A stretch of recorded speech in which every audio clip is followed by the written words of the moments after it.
It all started with a secret that found its way to the greatest individuals humankind ever produced. Alexander Graham Bell, Thomas Edison, John D. Rockefeller. The list is endless. The secret once reached a unique visionary, Andrew Carnegie, a business magnate and one of the richest people to have ever walked the earth. He unleashed the secret to amass hundreds of millions of dollars at a time when millions of others were just struggling to survive. But Carnegie did not want to keep the secret to himself. He wished to pass it on to everyone seeking great wealth and extraordinary life. This is how the book Think and Grow Rich was conceived and written by Napoleon Hill in 1937. Carnegie passed the baton to Hill and advised him to take the secret to everyone who deserves it. It's not just an ordinary book. It sold over 100 million copies and helped millions of people generate extraordinary wealth. This is how the secret was made available to all. But not all could have it. The secret chooses its master. It is revealed to the ones who are ready for it. So here goes the secret for the ones who don't want to settle for just an average life. But wait. Like all treasures, the secret to great wealth does not come for free. So before the secret is revealed, let's play a game. Here are the rules for that game. The secret lies in a maze. One who is truly ready for it can see it lying just in front, while many others need to take a look around.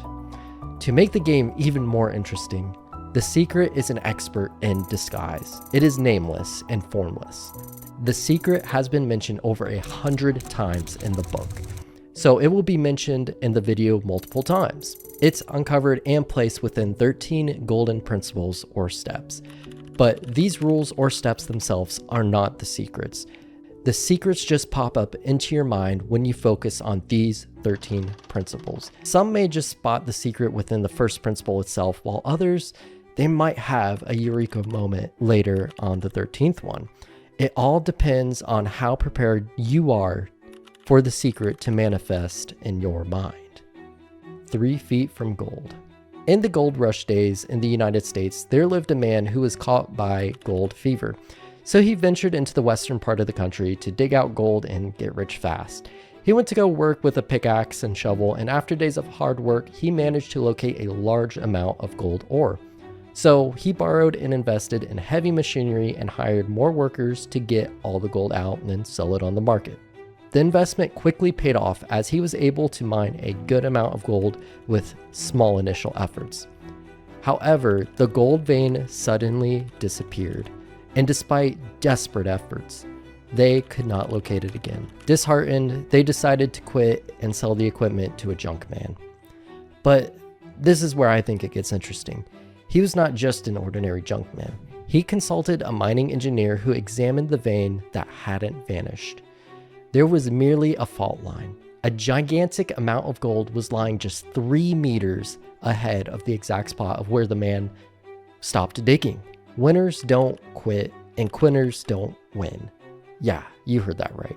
The secret formula that Henry Ford used to revolutionize the automobile industry, or that made Edison the greatest inventor in history with just 3 months of schooling, lies just 3 feet away.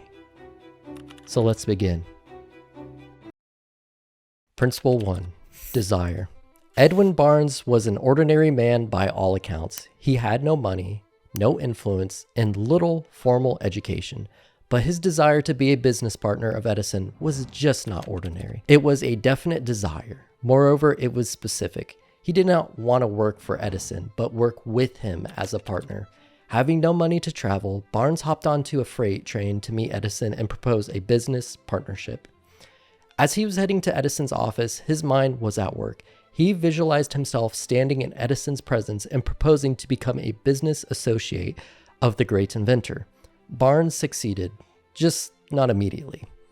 As he worked harder than anyone else to not just become an employee, but a full-fledged partner.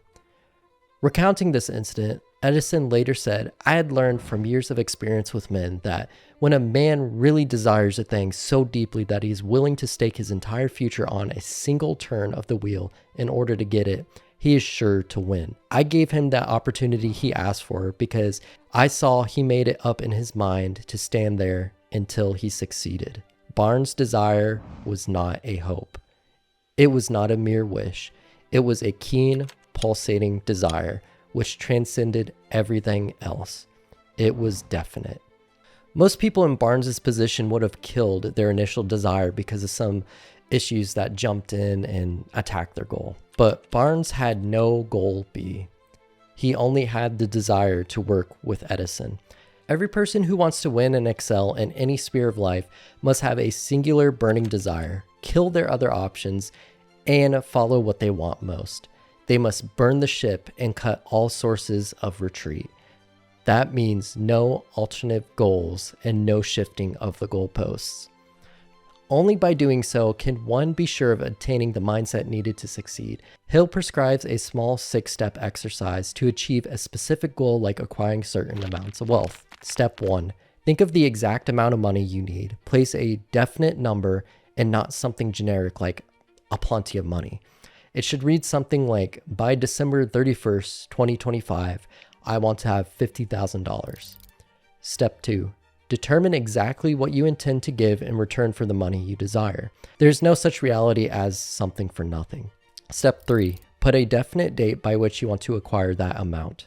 Step 4. Build an exact plan to achieve your target. Once you have the plan, immediately start working on it, no matter if you're ready or not. Step 5. Write the details of the last 4 steps on a piece of paper. Describe everything as clearly as possible. Step 6. Read your written statement out twice daily. Once after getting up and once before going to bed. As you read it, visualize yourself in possession of the money and executing your plan. If one truly desires money so keenly that one's desire becomes an obsession, one will find ways to acquire it. Moreover, if one thinks one's desire is right, one should pursue it wholeheartedly. One must have unwavering faith in one person's desire and conviction.